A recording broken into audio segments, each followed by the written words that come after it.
This safe is both our names. The words didn't land like a romantic surprise. They landed like a verdict, clean, polite, spoken by a bank representative who had said versions of it before, to people who didn't expect their day to split in half. Emily hadn't come to the bank because she suspected betrayal. She came because of a message that sounded routine and still felt wrong. Please visit the branch with a valid ID. An account matter requires review. Inside the downtown Phoenix branch, air conditioning hit like a wall. The lobby smelled faintly of paper and coffee, the kind of place where lives got rearranged with a signature and a stamp. The representative tapped a few keys and turned the monitor. Emily saw her full name next to Ryan's on a rental agreement she had never thought about once in her life. Safe deposit box number 317. Vault level B, lease term, 12 months. Emily didn't feel panic first. She felt precision. If her name was on it, she had been pulled into something without being asked. She requested a printed copy. The printer hummed. Warm paper slid out. Box number 317. Names: Ryan Keller, Emily Hart. On page 2, initials matched hers, EH, as if consent had been captured in ink and filed away. The date hit harder than the ink. March 14th, 3:42 p.m. Emily remembered that day because she had been at home, hunched over a guest list spreadsheet. 146 names, too many opinions, too much money. Ryan had texted from somewhere loud and harmless looking, a selfie framed like nothing mattered. He had made promises that sounded like stability, the kind that made paperwork feel like background noise. Now stability looked like a box with Emily's name stamped on it. In the parking lot, Emily sat in the car without starting it. Fingers hovered above Ryan's contact. The call didn't happen. Confronting too early meant losing the only advantage left, information. Back at home, Emily opened the laptop and built a timeline like a barricade. March 14th, box lease, 3:42 p.m. A search through email came next. Not accusations, not feelings, keywords. Lease, bank, vault, agreement, confirmation. Nothing obvious. That absence felt like a choice, not a coincidence. Then the phone chimed with an alert Emily barely remembered activating years ago. Credit alert. Hard inquiry. 8:06 p.m. Emily clicked into the details and saw a lender name that didn't belong in the life Ryan described. It wasn't a bill. It was a reach, someone asking for money under the surface of a relationship that looked fine from the outside. A stack of mail sat on the counter, the kind Ryan always handled. He always did it casually, like a courtesy. Like love. One envelope looked different, thick paper, aggressive stamp. Final notice, 72 hours. Emily photographed it before opening it. Front, back, address, postmark. The habit felt paranoid until it didn't. Then it felt like survival. Inside were pages of text and a balance that knew the bill typing before the grand $48,600. Due date, April 2nd. The wedding was April 6th. Emily sat down, not because weakness arrived, but because the body reached the same conclusion as the wedding wasn't a celebration. It was a deadline. A message arrived from Ryan a few minutes later, sweet enough to sound like concern. It warned against opening mail and ended with affection that felt too polished to be accidental. Emily stared at the screen until the affection read like a tactic. The next morning, Emily went back to the bank and asked to access box number 317. ID, signature, keys, a hallway that grew colder. Vault level B. The vault wasn't dramatic. It was fluorescent lighting and metal drawers and quiet that felt designed. Every sound arrived sharp. Shoes on tile, a drawer sliding, a key turning with a click that didn't forgive. The box slid out, small and ordinary, like secrets always were. Emily carried it to the table and opened it. A velvet pouch, a cheap USB drive, a bundle of papers folded too many times.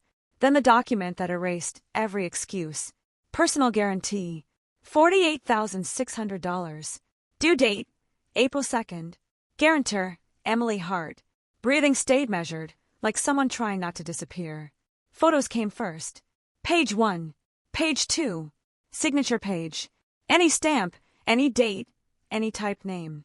A photo of the box number on the inside lid. A photo of the lease copy the representative confirmed. The bank representative offered the official copies available for request. Emily asked for them, signed for them, and slid them into a folder without letting the hands shake. Under the guarantee document, a sticky note sat like a confession in someone else's handwriting. Wedding week, finalize. Emily didn't cry. Emily didn't scream.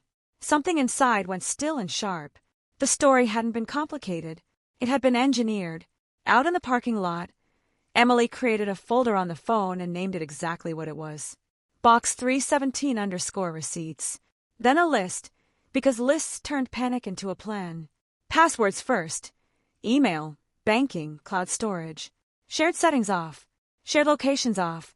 Any device that had Ryan's fingerprint, physical or digital, needed distance. A new checking account with $500, small but real. A new email address for paper trails.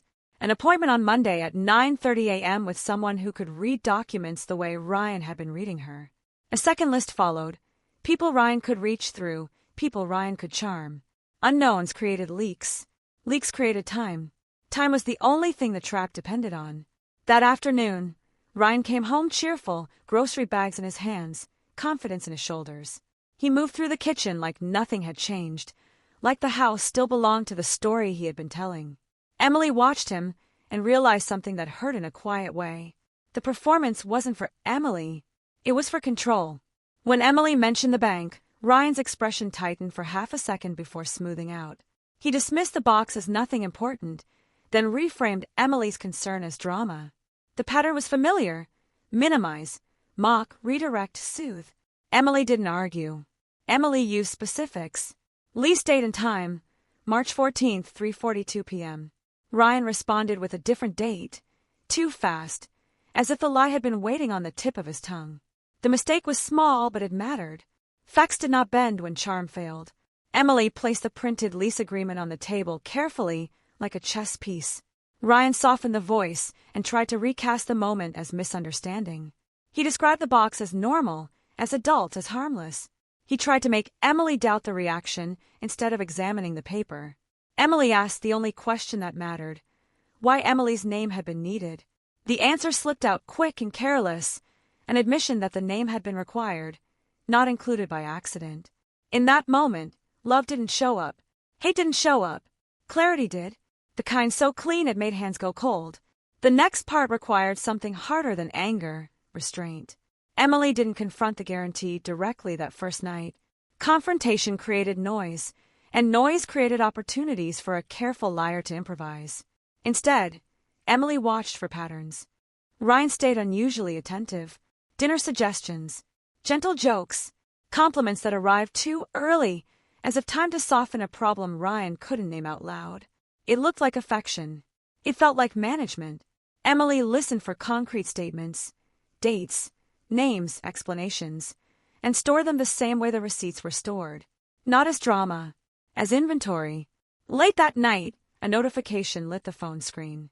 A bank app login attempt, not successful, but loud enough to register. 11:58 p.m. Emily didn't mention it. Emily added it to the timeline. The following morning, a small detail in the kitchen shifted. A drawer that usually stayed closed sat slightly open. A stack of mail looked thinner. The movement was subtle, plausible. But in a house where the truth had already been rerouted once, plausibility wasn't comfort. Emily made copies of everything again, digital and paper. Screenshots in a secure folder. Photos in a second location. A printed packet sealed into an envelope that stayed out of reach. Then Emily moved to the part of the plan that Ryan couldn't charm: logistics. Venue email went out. Short, polite, no explanation. A confirmation came back later, refund pending, 5 to 7 business days.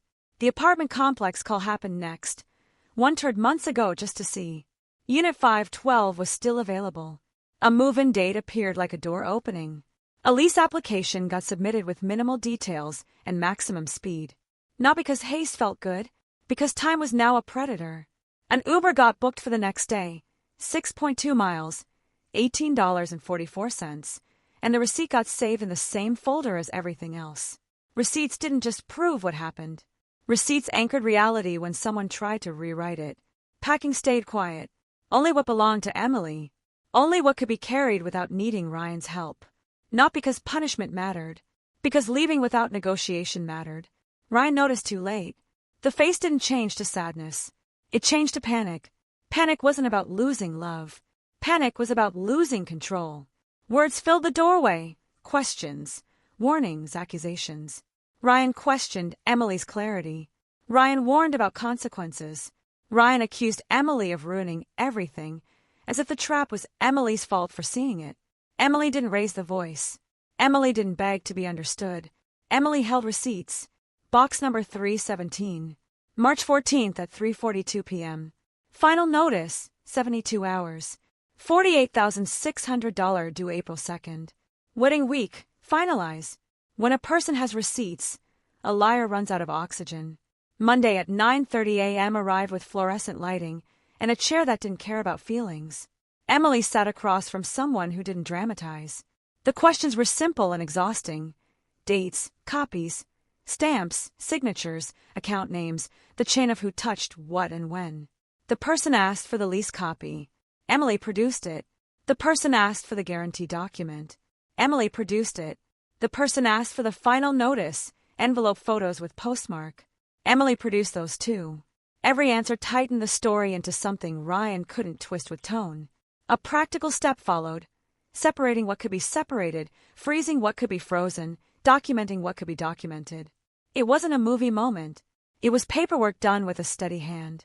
By Wednesday, the house no longer felt like home. It felt like a stage where someone else had been directing the lights. Emily removed the last important items in daylight. Quiet, unhurried, decisive. Keys, documents, the folder, a few boxes.